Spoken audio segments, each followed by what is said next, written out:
competing with nature. But Arjun, you've been, starting since like when you actually garnered the limelight, that was at the age of 16.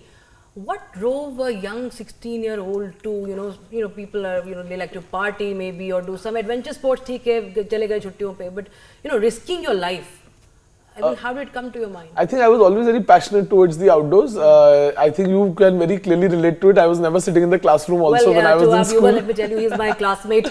And in high school, when everybody has the pressure of board examinations, and you leave all your passion because your parents are telling you to just focus on academic for the next 2 years and leave everything apart. This man was actually always on the ground.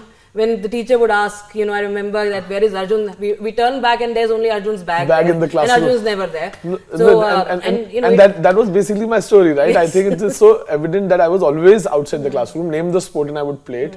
I always was passionate towards the outdoors, and I was so lucky to have gotten this opportunity while I was in my 11th class itself to go about climbing the world's highest mountain. But I think so the love was always there. I consider myself very grateful to have gotten these opportunities to be able to, make my passion into my profession and kind of sort to actually get to follow and live my dreams. I think there are very few of us who get it, so I try to do justice to it. Now that I've gotten the opportunity, I feel there's nobody better than me who can actually go about, achieving this dream for India and climbing all the 8,000 meter mountains. So the zeal is there. I want to see India on the top. Mountaineering was a sport in which after the 1960s there wasn't a lot of climbing which the Indians did on 8,000 meter mountains. No significant climbs were done. And I think when India can compete in the space race, right? When India can compete in the tech race, right? And come out on top, then why not India can be in the mountain race also and finish and put the first Indian amongst the 8,000 meter mountain climbers. And it's something which I'm very passionate towards. And I think I find my power from there. So Arjun, you talked about your some power, and you talk about inspiration, passion. But I'll still come back to it that as a young you have that young blood. Yes, you're excited, but you were well versed with the risks. Of course, your family was also well versed with the risks, and you are a young life. You could do so much more, but you chose. Okay, Mount Everest was a great achievement, but after that, sometimes people might think, okay, I've done it and I don't need anything else. क्या उसके बाद शेर के मुंह में खून लग जाने वाली बात होगी? हाँ, नहीं एक तरीके से हो गया था. Mountaineering was definitely, it struck me like no other addiction. It's really like an addiction, I feel. When you see nature in its most virgin state in front of you, nature at times does not even know how to discriminate between a big mistake or a small mistake, or in between a small child or a big one, or a man or a woman. It does not discriminate. It's a great equalizer. So, climbing mountains, I always say, doesn't only change your perspective physically but also philosophically.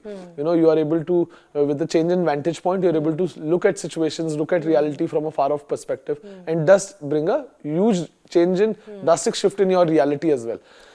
Back when I was 16, I was like a fool in my own paradise. When you don't know, right, what you're getting into at times, it's actually like a blessing. So, being lost and in your own world is actually a blessing sometimes. And for example, Everest, right? I knew mountaineering is difficult. I knew it was going to be hard. But I had never seen the hardships of mountaineering. I had never seen the what all things could go wrong. And as a 16-year-old, I had very little to fear. So I think that actually worked out much more in my favor.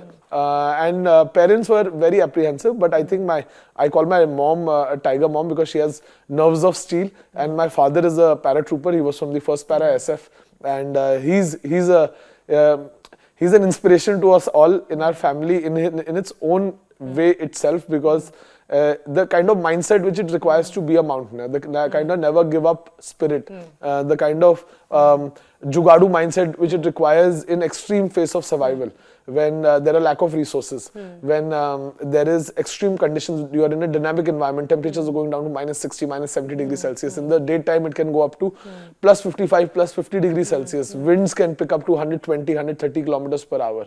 So things can get very, very crazy. And that point, how to keep yourself calm, how to be present, how to react, right? How to not actually go about reacting but responding to a situation was the kind of mindset which my parents have given me. So if you think I'm crazy, you are yet to meet my parents, because they are even more crazier. Like we were one of those typical, the typical one of those army families where, you know, अगर अगले दिन हम लोगों ने कहीं जाना है तो एक रात पहले हमारे सारे बैग्स पैक होके लॉबी में रख दिए जाते थे घर की उसमें, मतलब कई बार तो गाड़ी में भी पैक करके रख दिया था. We were so meticulous in our planning. If we had to go anywhere, we would always reach 15 minutes in advance. So we were, I think it was somewhere or the else trained within us, the lifestyle of being an army officer's son. And that is what resulted in, you know, when you make a artist woman marry a army officer, this is what you get, a mountaineer, you know. So I'm nowhere to be blamed for this kind of a mindset. Nobody's blaming you. We're all proud of you. It's my parents. Yes.